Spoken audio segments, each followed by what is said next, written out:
चलो बच्चों, तो लास्ट क्लास में हमने क्या सीखा था कि हमें क्या बनाना है। हमें बनाना है सॉफ्टवेयर। सॉफ्टवेयर का मतलब क्या होता है? कलेक्शन। किसका कलेक्शन होता है हमारे पास? प्रोग्राम्स का कलेक्शन। और प्रोग्राम्स के अंदर हमारे पास क्या होती है? कलेक्शन होती है। और किसकी कलेक्शन होती है हमारे पास? इंस्ट्रक्शंस की, या हमारे पास कलेक्शन होती है आपकी स्टेटमेंट्स की। तो जब भी हमें कोई प्रोग्राम बनाना है जिसके अंदर हमें इंस्ट्रक्शंस लिखनी है या स्टेटमेंट्स लिखनी है, तो वो सब लिखी जाएंगी किसके द्वारा? एक भाषा के द्वारा। और उस भाषा को हमने क्या नाम दिया? प्रोग्रामिंग लैंग्वेज का नाम दिया। आई बात समझ में? तो डेफिनेटली जब कभी हम बिज़नेस करते हैं, जैसे फॉर एग्ज़ाम्पल स्विगी वाले ने बिज़नेस करने के बारे में सोचा। उसने कहा यार ये मेरे पास सामान पड़ा है, ये मेरे पास कस्टमर पड़ा हुआ है, सामान यहाँ से उठाएंगे, कस्टमर को दे देंगे और उससे 20 रुपये, 40 रुपये, 50 रुपये सामान की डिलीवरी के चार्ज ले लेंगे। रात को 2 बजे सामान मंगवाएगा, 3 बजे सामान मंगवाएगा, ज़्यादा पैसे ले लेंगे। सुबह मंगवाएगा 10-20 रुपये ले लेंगे, पर पैसे लेंगे। सामान देने वाला कोई और, सामान ख़रीदने वाला कोई और बीच में इस भाई ने क्या करा? केवल डिलीवरी वाला काम करा। और डिलीवरी वाले काम के लिए इसने डिसाइड करा कि हर मोबाइल के अंदर क्या होना चाहिए? एक मोबाइल ऐप होना चाहिए। इस मोबाइल ऐप को भी बदले में हम क्या नाम देंगे? सॉफ्टवेयर नाम देंगे। इसके अंदर भी हमारे पास क्या होगा? कलेक्शन ऑफ प्रोग्राम्स होगा। और यहाँ पे भी जो प्रोग्राम बनाए गए होंगे वो किसके द्वारा बनाए गए हैं? किसी प्रोग्रामिंग लैंग्वेज के द्वारा बनाए होंगे। तो यानी रात को कस्टमर मेरा जा नहीं सकता, रात को 2 बजे 3 बजे उसको भूख लग रही है, ये दुकानदार कस्टमर के पास जा नहीं सकता। इसकी भी अपनी एक समस्या है, इसकी भी अपनी एक समस्या है। और स्विगी ने कहा कि भैया तुम्हारी समस्या का सॉल्यूशन मैं दे देता हूँ, बस मेरे को 10, 20, 30, 40 रुपये दे देना। और इस चक्कर में उसने एक बड़ा मोटा करोड़ों रुपए का, खरबों रुपए का व्यापार बना लिया है। चलो अभी आज की डेट में वो लॉस में चल रहा है, पैसा बर्न कर रहा है, पर जल्दी वो प्रॉफिटेबिलिटी की कैटेगरी में आ जाएगा, या छोटा मोटा प्रॉफिट तो वो कमा भी रहा है। तो देखने वाली बात यहाँ पर ये आ रही है कि अब हमें यहाँ पे क्या चाहिए था? हमें चाहिए था यहाँ पे सॉफ्टवेयर। और सॉफ्टवेयर ने क्या करा? उस सॉफ्टवेयर ने बिज़नेस की प्रॉब्लम का क्या निकाल दिया? सॉल्यूशन। और ये सॉफ्टवेयर किसके द्वारा बनाया गया? भाषा के द्वारा। भाषा को हमने क्या नाम दिया? Programming language. और प्रोग्रामिंग लैंग्वेज हमारे पास बाज़ार में बड़ी सारी हैं। सी लैंग्वेज है, C++ नाम की भाषा है, जावा नाम की भाषा है, पाइथन नाम की भाषा है, किसी ज़माने में कुबोल नाम की भाषा भी हुआ करती थी, पास्कल नाम की भाषा भी हुआ करती थी, फॉर्ट्रैन नाम की भाषा, फॉर्ट्रैन FORTRAN, फुल फॉर्म थी इसकी फार्मूला ट्रांसलेशन। फार्मूला ट्रांसलेशन ये फुल फॉर्म है। ये 5-6 भाषाओं के नाम आपको कंठस्थ याद होने चाहिए, इंप्रेशन बढ़ता है। कोई बंदा पूछता कोई प्रोग्रामिंग लैंग्वेज आती है? सर कौन सी प्रोग्रामिंग लैंग्वेज? सुना दो उसको नाम, सारे नाम सुना दो। C language, C++, Java, COBOL, Pascal, Fortran, R language, या बेसिक नाम की भाषा, ये नाम सुना देना। अनपढ़पंथी मत दिखाना, कहीं HTML बोल दो, CSS बोल दो, जावास्क्रिप्ट बोल दो, वो प्रोग्रामिंग लैंग्वेज नहीं होती। आगे समझाऊंगा क्यों नहीं होती वो। आधे से ज़्यादा बीटेक वाले इंजीनियर्स को जो फाइनल ईयर में बैठ के पढ़ रहे हैं उनको ये भी नहीं पता। गधा, घोड़ा, खच्चर सब एक लाइन में लगा देते हैं वो लोग। तो ये 5-6 नाम मेरे प्यारे बच्चों आपको याद होने चाहिए। कुबोल हमारे पास क्या था? पुराने ज़माने की भाषा थी, कॉमन बिजनेस ओरिएंटेड लैंग्वेज, ये फुल फॉर्म हुआ करती थी। फॉर्ट्रैन की फुल फॉर्म क्या थी मेरे पास? Formula translation. कुबोल की फुल फॉर्म मेरे पास क्या है? कॉमन बिजनेस ओरिएंटेड भाषा, लैंग्वेज।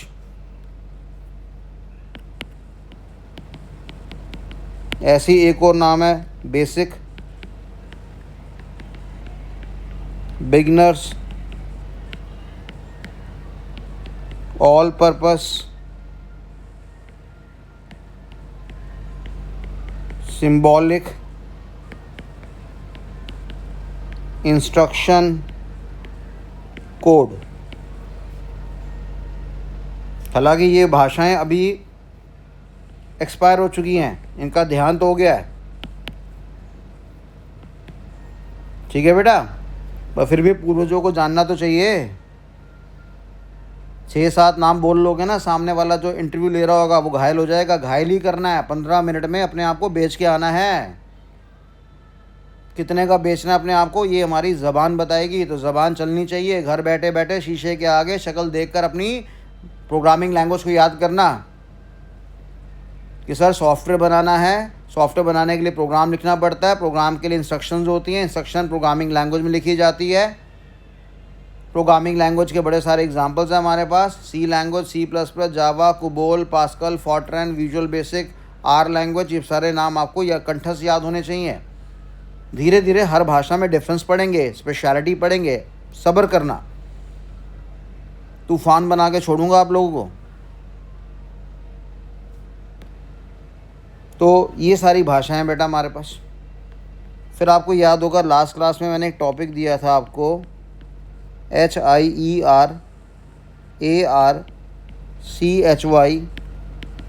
क्या नाम दिया, हायरार्की ऑफ प्रोग्रामिंग लैंग्वेजेस। तो मैंने कहा मोटे मोटे तौर पे हायरार्की ऑफ प्रोग्रामिंग लैंग्वेज को फर्स्ट जनरेशन लैंग्वेज हो गया, सेकंड जनरेशन लैंग्वेज हो गया, थर्ड जनरेशन लैंग्वेज हो गया, फोर्थ जनरेशन लैंग्वेज हो गया, और साथ में फिफ्थ जनरेशन लैंग्वेज हो गया। मैंने आपसे सवाल पूछा था कि बताना बेटा जावा किस कैटेगरी में आता है। कुछ बच्चों ने जवाब दिया और बताया कि जावा हमारा थर्ड जनरेशन लैंग्वेज में आता है। एक बच्चे ने चैट जीपीटी का इस्तेमाल करा, कह रहे नहीं सर जावा हमारा फोर्थ जनरेशन लैंग्वेज में आता है। मैंने कहा उसको बोला, मैंने बच्चे को, मैंने कहा एक काम कर, चैट जीपीटी को बोल भैया आप मेरे को गलत इन्फॉर्मेशन दे रहे हो, जो जावा है वो थर्ड जनरेशन की लैंग्वेज है, क्योंकि ये हमारी हाई लेवल लैंग्वेज मानी गई है, क्योंकि ये मेरी ऑब्जेक्ट ओरिएंटेड प्रोग्रामिंग लैंग्वेज मानी गई है, और ये दोनों जो कॉन्सेप्ट हैं ये थर्ड जनरेशन कैटेगरी को बिलोंग करते हैं। मैंने कहा चैट जीपीटी को ये इन्फॉर्मेशन सुना दे।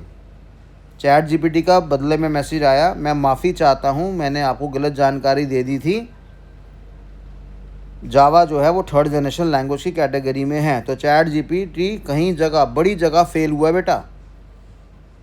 जब मैं चैट जीपीटी से कुछ न्यूमरोलॉजी के बारे में बहस करने के मूड में रहता हूँ, रात को मज़े लेता हूँ मैं उससे, या एस्ट्रोलॉजी के बारे में मूड रखता हूँ मैं, मेरा बड़ा इंटरेस्ट है इन दो लाइनों में, तो किसी बच्चे को अगर समस्या हो, कोई जानना चाहता हो तो मेरे से पूछ लेना, कोई दिक्कत वाली बात नहीं है, मैं आपको हेल्प कर दूंगा। अगर किसी का हार्ड टाइम चल रहा है तो मैं कुछ उपाय भी बता दूंगा, रेमेडीज़ भी बता दूंगा छोटी छोटी, और उससे आपको असर मिलेगा उसका। तो कई बार मैं एस्ट्रोलॉजी न्यूमरोलॉजी की बातें पूछता हूँ तो वो गलत इन्फॉर्मेशन दे देता है, यहाँ गलत है। कई बार मैं आईडीटी के बारे में पूछता हूँ, आईडीटी मतलब इंडायरेक्ट टैक्सेशन के बारे में पूछता हूँ, जीएसटी के बारे में पूछता हूँ, जीएसटी के रूल्स के बारे में पूछता हूँ, वहाँ पे भी ये धोखा दे देता है। और कई बार ये हायरार्की और प्रोग्रामिंग लैंग्वेजेस की बात करेंगे, जैसे अभी मैंने बिगेस्ट एग्जांपल दिया जावा, जो कि मेरे पास थर्ड जनरेशन लैंग्वेज की कैटेगरी में आता है, और ये भाई साहब उसको फोर्थ जनरेशन लैंग्वेज की कैटेगरी में डाल देते हैं, तो ये जानकारी भी आपकी गलत थी। अब बड़ा प्यारा सवाल है हमारे पास, सर आखिरकार क्या हम इसके बारे में थोड़ा सा ज्ञान प्राप्त करेंगे कि फर्स्ट जनरेशन लैंग्वेज क्या होता है, सेकंड जनरेशन लैंग्वेज क्या होता है, थर्ड जनरेशन लैंग्वेज क्या होता है, फोर्थ जनरेशन लैंग्वेज क्या होता है, फिफ्थ जनरेशन लैंग्वेज हमारे पास क्या होता है। हाँ हम बिल्कुल पढ़ेंगे बेटा। छोटी सी इन्फॉर्मेशन देता हूँ बड़े ही बेकार अंदाज में, कि हमारी ज़िंदगी में सबसे पहले आई थी बाइनरी लैंग्वेज 101010, उसको हम फर्स्ट जनरेशन का नाम देते हैं। फिर हमारी ज़िंदगी में एक भाषा आ गई जिसको हमने क्या नाम दिया, असेंबली लैंग्वेज, सेकंड जनरेशन में आ गया।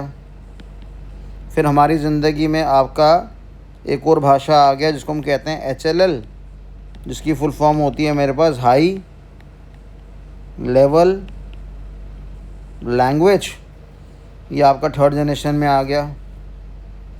फोर्थ जनरेशन लैंग्वेज के अंदर, फोर्थ जनरेशन लैंग्वेज को हमने VHLL का नाम दिया है, जिसकी फुल फॉर्म होती है वेरी हाई लेवल लैंग्वेज, और इसके अंदर अक्सर आपने एक नाम सुना होगा डेटाबेस मैनेजमेंट सिस्टम, DBMS का। ये नाम तो सबने सुना होता है, 11वीं 12वीं के बच्चों ने भी सुना होता है। जो BA वाले कैटेगरी के बच्चे हैं वो चिंता ना करें, इसको डेटाबेस मैनेजमेंट सिस्टम कहते हैं, जिसको हमने फर्दर मल्टीपल पार्ट्स में तोड़ा हुआ है। एक होता है HDBMS, एक होता है NDBMS, एक होता है RDBMS, एक होता है object oriented database management system. ये HDBMS, NDBMS, RDBMS, OODBMS क्या होता है, सारी जानकारी मैं आपको दूंगा, चिंता मत करना। जितने भी खतरनाक शब्द आप सुनेंगे वो उनका सबका ब्यौरा मैं आपको दूंगा, मास्टर बना के छोड़ूंगा। Hierarchical database management system, network database management system, relation database management system, object oriented database management system. फिर ऐसी 5th जनरेशन लैंग्वेज के अंदर आपकी वो क्या आ जाती है, आर्टिफिशियल इंटेलिजेंस, आपका डीप लर्निंग, आपका मशीन लर्निंग, आपका रोबोटिक्स। ये सारा का सारा आपका किस में आता है, 5th जनरेशन लैंग्वेज में आता है। तो सर क्या ये जनरेशन सारी की सारी हमारी ख़त्म होगी आज की डेट में? क्या फर्स्ट जनरेशन मर गया? क्या सेकंड जनरेशन का देहांत हो गया? क्या थर्ड जनरेशन एक्सपायर हो गया? फोर्थ का भी दी एंड हो गया? अभी तो बाज़ार में AI चल रहा है। आपको जान के खुशी मिलेगी, इन पांचों में से एक जनरेशन का भी देहांत नहीं हुआ है। जो हमारा कंप्यूटर सिस्टम है उसको एक ही भाषा समझ में आती थी, आती है और आती रहेगी, और उसका नाम मेरे पास क्या है बेटा, बाइनरी। बाइनरी नाम के शब्द को 2 पार्ट में तोड़ा हुआ है, एक का नाम बाई है और एक का नाम नरी है। जब मैं बाई की बात करता हूँ तो बाई का मतलब होता है 1 and 0, यानी 2 एलिमेंट्स की इन्वॉल्वमेंट है यहाँ पे। और जब मैं नरी की बात करता हूँ, नरी का मतलब होता है मेरे पास डिजिट्स। तो जहाँ पे 2 डिजिट का इस्तेमाल होता है, 1010101010 का इस्तेमाल होता है, उसको हमने बाइनरी का नाम दिया हुआ है। कंप्यूटर बाइनरी समझता था, समझता है, समझता रहेगा, क्योंकि ये वर्ल्ड की फास्टेस्ट लैंग्वेज मानी गई है। आई बात समझ में बच्चों? तो ये मैंने आपको बड़ा छोटे और हल्के और बेकार अंदाज में पढ़ाया। आगे आने वाले समय में मैं विस्तार रूप में बताऊंगा। तो कितनी जनरेशन है, कंठस्थ याद होनी चाहिए, 1st, 2nd, 3rd, 4th, 5th। Binary का नाम कब आया, 1st जनरेशन में। असेंबली लैंग्वेज का नाम कब आया, 2nd जनरेशन में। हाई लेवल लैंग्वेज का नाम कहाँ आया, 3rd जनरेशन में। डेटाबेस मैनेजमेंट सिस्टम का नाम कहाँ पर आया, 4th जनरेशन लैंग्वेज में। आर्टिफिशियल इंटेलिजेंस का नाम कहाँ पर आया, 5th जनरेशन लैंग्वेज में। आपकी जानकारी के लिए बता दूं, 1st जनरेशन और 2nd जनरेशन लैंग्वेज को हमने एक नाम दिया बड़ा प्यारा, लो लेवल लैंग्वेज। ठीक है बेटा, क्या नाम दिया है, लो लेवल लैंग्वेज। अब दिमाग में सवाल उठ रहा होगा कि सर 1st और 2nd को लो लेवल का नाम क्यों दिया, 3rd को हाई लेवल का नाम क्यों दिया? सब जवाब दूंगा, सब जवाब दूंगा, ज़बरदस्त तरीके से जवाब दूंगा। फ़िलहाल इतना सा थोड़ा सा मैंने ब्यौरा बताया, आपको रिकैप करा। उम्मीद कर रहा हूँ एक मोटा सा रजिस्टर आप बनाकर बैठे हुए हैं और नोट्स आप मेंटेन कर रहे हैं, और चीज़ों को आपने कंठस्थ याद करना है। देखो पता है पहले क्या होता था, पहले हमें ना प्रोग्राम बनाना पड़ता था, और प्रोग्राम बनाने के लिए हमें क्या करना पड़ता था, हमें लॉजिक सोचने पड़ते थे, और लॉजिक सोचने में लगती थी वाट, लॉजिक को सोचने में लगता है टाइम।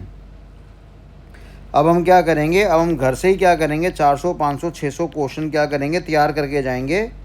400, 500, 600 क्वेश्चन तैयार करके जाएंगे और गूगल के इंटरव्यू में जाके बैठ जाएंगे, और उसका पेपर आएगा और ठाँ ठाँ ठाँ कर देंगे। समझ में आ रही बात, नहीं आ रही है? पहला ज़माना था कि हमें सेक्शन लॉ याद करना पड़ता था, अभी वो ज़माना आ चुका है किताब खोलो और काम कर लो। अब बच्चे कह रहे हैं कि सर आजकल तो चैट GPT का ज़माना है, चैट GPT के पास चले जाओ, उसको बोल दो find out the highest and the lowest number out of 100 numbers, और वो ठाँ ठाँ ठाँ प्रोग्राम लिख के हमें दे देता है। हम वहाँ से टेप लेंगे और काम चला लेंगे। बेटा जो उसने प्रोग्राम लिख के दिया है उसकी अकल भी तो आपको चाहिए समझने के लिए, उसकी अकल भी तो आपको चाहिए समझने के लिए। यानी कहने का मतलब यहाँ पे ये आ रहा है कि भैया ये प्रोग्राम क्या लिखा है, कमांड क्या है, सिंटेक्स क्या है, कहीं अगर गलती आ गई, एरर आ गया, वो तो जानकारी आपके पास होना चाहिए। आप सोच रहे हो कि मैं वहाँ लिख दूंगा find out the highest and the lowest number out of 100 numbers, और कंपनी वाले मेरे को वहाँ पे 60 लाख रुपए का साल का पैकेज दे देंगे। क्या हलवा है क्या ये? क्या कंपनी वालों को बेवकूफ़ समझ रहे हो क्या? अब वो तुमसे और ज़्यादा हाई लेवल का काम लेंगे। समझ रहे हो मेरी बात? अभी आज का न्यूज़ हमने क्या सुना कि हमारे अमेरिका ने क्या कर दिया है, जिस बंदे को H1B वीज़ा चाहिए उस एम्प्लॉय को $1 लाख साल के जमा कराने पड़ेंगे, यानी तकरीबन कितना 88 लाख रुपए जमा कराना पड़ेगा। ट्रम्प साहब ने कह दिया। और आज से पहले क्या जानकारी थी हमारे पास कि हमें मात्र 3 साल में उनको 5 लाख से लेकर 6 लाख रुपए जमा कराना पड़ता था। और अब ट्रम्प साहब ने कह दिया कि भैया अगर अमेरिका में H1B वीज़ा चाहिए तो कंपनी वालों को, जो कंपनी हायर करेगा उसको एम्प्लॉय के द्वारा या कंपनी वाला खुद अपनी जेब से $1 लाख पे करेगा, जमा कराएगा सालाना, 3 साल का नहीं, सालाना। यानी कहने का मतलब यह है कि $1 लाख, और अभी हमने कहा 88 रुपये का रेट चल रहा है, तो यानी कुल मिला के 88 लाख का ज़माना आ गया है, अब हमें जमा कराने पड़ेंगे। तो सोचो हमारा एक भाई IIT से कर अमेरिका चला गया, वहाँ उसका तकरीबन 2 करोड़ का पैकेज है। अब अगर उसको मान लो 88 लाख देने पड़ गए तो बाकी मोटा मोटा क्या बचा, उसको 1 करोड़ रुपये बच गया। अब हम कहते हैं कि अगर अमेरिका में 1 करोड़ रुपये मिल रहा है और हिंदुस्तान में अगर 30 लाख रुपये मिल रहे हैं साल के, तो हिंदुस्तान के 30 लाख का स्वागत है एज़ कम्पेयर टू अमेरिका के 1 करोड़ का, क्योंकि वहाँ पे महंगाई भी वैसी है, खर्चे भी वैसे हैं, स्टैंडर्ड भी वैसे हैं। समझ में आ रही है बात, नहीं आ रही है? तो अब ये जितने भी IIT वाले हैं, है ना, अमेरिका के बारे में कहा जाता था कि ये भाई हमारा जो H1B वीज़ा देता था, 1 साल में 85,000 लोगों को इतना H1B वीज़ा देता था, जिसमें से हिंदुस्तान के लोग ही 70% की खपत कर लेते थे। यानी मोटा मोटा 59,500 IT प्रोफेशनल्स इंडिया से ही सप्लाई होते थे, जो अमेरिका को स्ट्रॉन्ग बनाते थे। पढ़ते यहाँ से थे और स्ट्रॉन्ग बनाने पहुँच गए थे अमेरिका के पास। सारा पैसा सरकार का खा गए, IIT में ट्रेनिंग लेकर लोगों का पैसा खा गए ट्रेनिंग में, और उसकी जो वफादारी दिखाई वो अमेरिकन्स को दिखाई। अमेरिका को स्ट्रॉन्ग कर गए हिंदुस्तान को स्ट्रॉन्ग करने की जगह। चलो अब मैं ज़्यादा टिप्पणी नहीं करूँगा, नहीं तो बच्चे नाराज़ हो जाएंगे मेरे से। चलिए, तो फ़िलहाल ये जानकारी मैंने आपको दी है कि भैया आपको प्रोग्रामिंग लैंग्वेज बढ़िया सीखनी पड़ेगी, चाहे जितना मर्जी बढ़िया आर्टिफिशियल इंटेलिजेंस आ जाए, आपको प्रोग्रामिंग लैंग्वेज बढ़िया सीखना पड़ेगा, डेटा स्ट्रक्चर आर्किटेक्चर सीखना पड़ेगा। अब तो बड़ी बड़ी समस्याओं का समाधान होगा, तो दिन पे दिन हमारे प्रोग्रामिंग स्किल्स और बढ़ जाएंगे। ठीक है, आर्टिफिशियल इंटेलिजेंस हमें सपोर्ट करेगा, हमारे 6 घंटे के काम को वो 6 मिनट में कन्वर्ट कर देगा, ये बात बड़ी क्लियर है। पर अब अल्टीमेटली जो टारगेट होगा जीवन का, वो छोटा नहीं होगा, वो बहुत बड़ा टारगेट होगा। पहले हमारे हिंदुस्तान में क्या था, रोटी कपड़ा मकान, ये सोचती हर आदमी की, आज से 10 15 20 साल पहले, कि भैया रोटी मिलनी चाहिए, कपड़ा मिलना चाहिए, मकान अपने घर का होना चाहिए, किराए का नहीं होना चाहिए। अब माँ बाप ने रोटी कपड़ा मकान बच्चों को बड़े आराम से प्यार से दे दिया। अब बच्चा क्या कहता है, मेरे पास 80 लाख की मर्सिडीज़ होनी चाहिए। अब माँ बाप भी कहते हैं बेटा 100 करोड़ रुपए का आदमी बन के दिखा, क्योंकि 20 करोड़ तो पिताजी उसको दे रहे हैं विरासत में।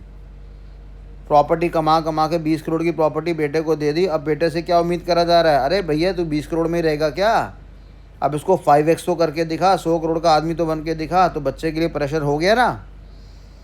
तो उसी तरीके से वही AI का हाल है कि जब AI बाज़ार में आएगा तो आपके लिए चीज़ें आसान कर देगा, पर बड़े बड़े प्रोजेक्ट्स का टारगेट आपके समक्ष आ जाएगा, तभी जाके आपको 1-1 करोड़ का पैकेज मिलेगा। फ़िलहाल कहने का मतलब है प्रोग्रामिंग लैंग्वेज जो डेटा स्ट्रक्चर में दबा के हमारा होल्ड होना चाहिए, ये मेरा दावा है। ऐसा कोई भी पेपर नहीं होगा जो आप क्लियर ना कर पाओ, चाहे वो गूगल हो, चाहे वो माइक्रोसॉफ्ट हो, चाहे वो अमेज़ॉन हो, चाहे वो कोई भी ब्रांड हो, सबके पेपर आप ठाठा क्लियर कर दोगे। अपने बाल नोचोगे कि सर यहाँ से भी अपॉइंटमेंट लेटर आ गया, यहाँ से भी आ गया, यहाँ से भी आ गया, यहाँ से भी आ गया और यहाँ से भी आ गया। और जो भी पहली तनख्वाह मिलेगी ना पहले महीने की, उसकी सारी तनख्वाह मेरे पास आ जानी चाहिए, क्योंकि मैं तो फीस ले नहीं रहा। तो अगर तुम्हारा पैकेज है 10 लाख रुपये महीने का, चलो 15 डेज़ की तनख्वाह मेरे पास पहुँचा देना, यानी 5 लाख रुपये मेरे पास आ जाने चाहिए। अरे सीरियस मत हो, मजाक कर रहा हूँ यार।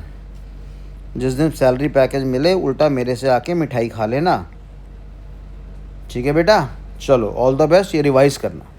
और हाँ, अपने दोस्तों को ज़रूर बताना, किसी भी तरह की कोई समस्या हो, कोई परेशानी हो, कोई मेंटल टेंशन हो, किसी भी तरह की टेंशन हो, इस नंबर पे मेरे से बात कर लेना। और उम्मीद करता हूँ शायद मेरा नाम भी आपको याद हो चुका होगा। मेरा नाम हुआ विकास कपूर और बच्चों की सेवा करने के लिए हमेशा रेडी हूँ। अपने फ्रेंड्स को इस चैनल के बारे में ज़रूर बताना, ज़्यादा से ज़्यादा प्रचार करना, क्योंकि मैं नहीं चाहता कि जो बाज़ार में 2.5 लाख रुपए ले रहे हैं, 3.5 लाख रुपए ले रहे हैं, 1.5 लाख रुपए ले रहे हैं, वो बच्चे के पैसे ख़राब ना हों। उनसे बढ़िया पढ़ाऊँगा, इनसे ज़्यादा ख़तरनाक पढ़ाऊँगा, इस बात की गारंटी है। हर तरह के इंटरव्यू को क्लियर करोगे, इस बात की गारंटी है।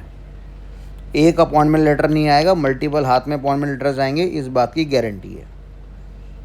ठीक है जी सर, आपकी फिर भी कोई सेवा कर देना, सेवा कोई दिक्कत वाली बात नहीं है। कोई भी डॉग मिले उसको खाना खिला देना, मारना मत यार, नीचता मत दिखाना। पीछे मेरे को पता चला था कि हिंदुस्तान में 71% लोग डॉग से नफ़रत करते हैं। जो लोग डॉग से नफ़रत करते हैं, शराब देता हूँ भस्म हो जाए वो। किसी भी जानवर को मत मारना भैया, गाय को रोटी खिला देना, कबूतरों को खाना खिला देना, बस मेरे लिए ये बहुत बड़ी सेवा, एहसान सेवा नहीं, मेरे पे एहसान करोगे अगर तुम ऐसा काम करोगे। जिस जानवर को भी रोटी खिलाओ उसका डेली का हिसाब किताब बना देना। ऐसा नहीं कि कभी खिलवा दिया, कभी मंडे कभी सैटरडे, ऐसा नहीं, डेली का सिस्टम बनाना, अगर कर सकते हो अफोर्ड तो। और प्यार तो ज़रूर करना।